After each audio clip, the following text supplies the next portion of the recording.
could be larger than life, bigger than the world, living out the hopes and dreams of every boy and every girl. You could fly higher than the sky, shine brighter than the stars. You could have all you ever wanted, shoot the moon and reach for Mars. You know you could.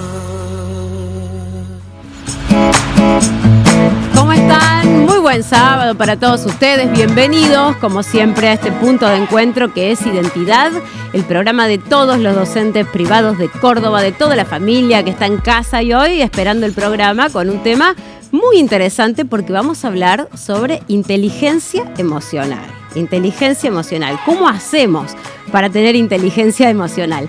Antes de entrar en contenido, por supuesto que los invitamos a recorrer nuestras redes, nuestra fanpage de Identidad, donde, por supuesto, como cada fin de semana, tenemos un sorteo que ya mismo pueden inscribirse y participar. Decía, vamos a hablar de inteligencia emocional, de las habilidades que nos pertenecen a todos los seres humanos, que nos diferencian, cómo educarnos en las emociones y cómo usar las emociones justamente para ser inteligentes. Es por ello que me voy al encuentro con mis invitados de hoy. ¿Cómo les va? Bienvenidos. ¿Cómo están? Buenas tardes, muy bien, ¿Bien? muy bien. Bueno, qué lindo tema de hoy, lindo tema de hoy. Las voy a presentar. Está con nosotros hoy Marianela Ciraldo, que es licenciada en Psicología. Así es. También nos acompaña Gonzalo Bengochea, que es vicedirector de CUP y también es semifinalista del premio Clarín Zurich, Docentes que Inspiran, Docentes que Dejan Huellas. Y también nos acompaña Paula Irueste, que es doctora en Ciencias de la Salud, es docente, psicóloga, también especializada en inteligencia emocional. Bueno, amplio currículum el de todos. Digo, inteligencia emocional, está de moda en este momento hablar de inteligencia emocional, pero muchos piensan, bueno, es algo que voy, lo compro en el súper, ¿cómo hago? ¿Lo aplico? Digo, ¿cómo se maneja, cómo se construye la inteligencia emocional? ¿Cómo se hace? Bueno, la inteligencia emocional en realidad creo que lo general o la idea más familiarizada que tiene la gente tiene que ver con la gestión de estas emociones, ¿no?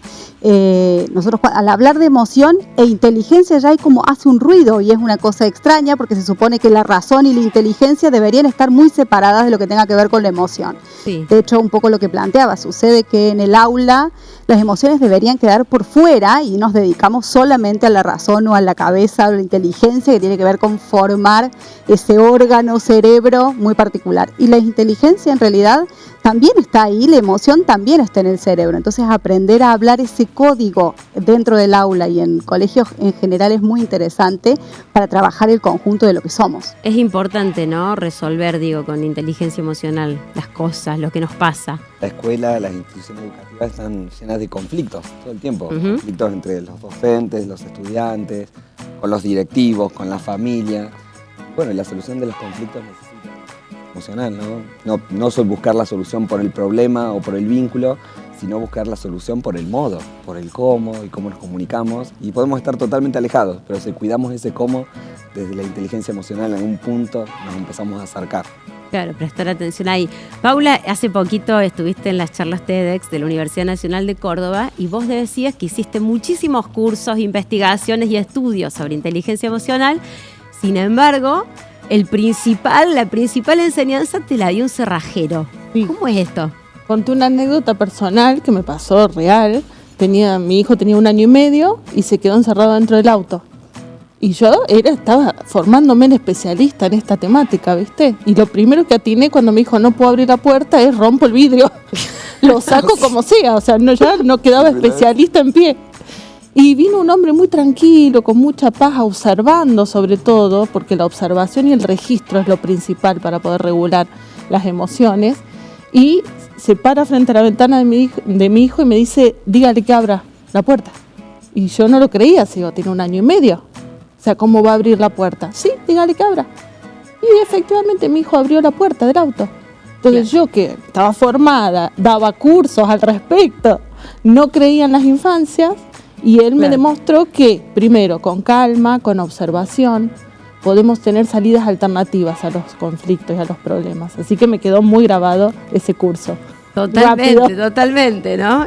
Digo, ¿cómo se hace pasar hoy en día con la vida acelerada que tenemos, donde estamos siempre concentrados en lo que tenemos que hacer, en trabajar, estudiar, tener hijos, digo, tantas obligaciones y responsabilidades? ¿Cómo se hace para pasar de esa mirada de yo mismo, de la indiferencia de lo que pasa alrededor, a la empatía por el otro? Y creo que ese es el registro fundamental, de hecho, para hacer contacto con nuestras emociones, entendiendo que las nuestras son individuales y particulares, pero que efectivamente nos tiñen en un montón de aspectos y nos hacen muy individuales en el resto. Poder empatizar con el otro es el primer acercamiento para esta inteligencia interpersonal que tenemos con las otras personas, hacer ese contacto. Específicamente, para mí es muy importante remarcar esto de decir, lo que nosotros registramos como memoria, como aprendizaje, está mucho más marcado y mucho más sellado a fuego neurocognitivamente si efectivamente está asociada una emoción a ese registro. Es muy simple pensar que, creo que por mi edad podría decir que el día de las Torres Gemelas tengo exacto registro de qué estaba haciendo, qué ropa tenía puesta, qué comí ese día, dónde vi eso. Y a lo mejor si me preguntás qué hice el martes pasado a esta misma hora, no tengo esa idea porque no hay un impacto emocional que lo asocia. Entonces aprender a registrar las emociones asociadas a nuestra historia y entender que ese mismo registro lo vivencia el resto de las personas nos permite conectar desde la empatía con la experiencia de cada uno. Digo, ¿dónde cuesta, pensando, ¿no? ¿Dónde cuesta más aplicar la inteligencia emocional? Digo, en el trabajo, cuando uno piensa relaciones laborales, jefes, compañeros, en la familia, en los vínculos más emocionales, ¿dónde cuesta más? Digo que lo más difícil es aquella persona que, bueno, está en contra de uno, ¿no? O tiene problemas, o la tensión siempre se sube. Pero de alguna manera pienso que esa persona que me dice el no, o no está de acuerdo, es como mi gurú. Yo siempre pienso en la persona que me permite crecer, que me permite aprender, pero que a la vez me desafía. Pero es muy difícil, porque digo, bueno, aquella persona que está totalmente alejada va a ser la persona que me va a permitir crecer. Y bueno, también hay una cuestión de decisión en la inteligencia emocional y en relación a la empatía, ¿no? Uno puede tener una empatía que sea más cognitiva o más emocional por entender, pero después hay una preocupación empática que es cuando acciono. Y yo digo, bueno, esa persona me desafía, no estamos de acuerdo, pero me voy a tratar de ocupar para poder crecer, para poder aprender, ¿no? Claro, sí, qué interesante también esta decisión ya de partiendo de uno, de lo que uno quiere hacer. Les pregunto también por el éxito, ¿no? ¿Está asociado el éxito a la inteligencia emocional? Yo creo que hay que ver qué considera uno, cada persona, que es el éxito, ¿no? Porque tenemos como una bajada cultural sobre qué es, pero para una persona, para cada singularidad el éxito es diferente. Sí pienso que si podemos gestionar nuestras emociones, todo lo que emprendemos va a estar mejor hecho, digamos, con más conciencia, más tranquilos, tranquilas. Entonces me parece que podemos tener más logros, si se quiere, ¿no? Claro. En ese sentido. ¿Y en el trabajo?